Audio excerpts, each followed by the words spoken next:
மக்களின் மனம் அறிஞ்சு சட்டமன்றத்துல கேள்வி கேட்டாரு.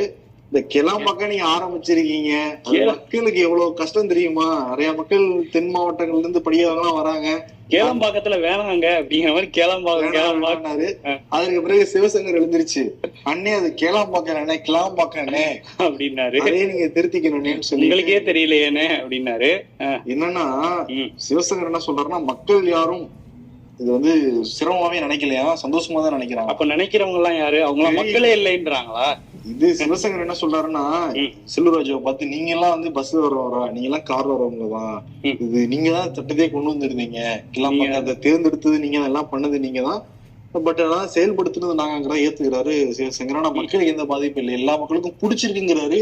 அடுத்த நிறுத்தமா வேற சொல்றாரு. சரி, ஆட்சியர் சொல்லிதான் ஆகணும். ஆமா, அதிமுகவுமே அது என்ன சொல்றாங்கன்னா, திட்டம்லாம் நல்ல திட்டம்ங்கிற மாதிரி தான் பேசுறாங்க.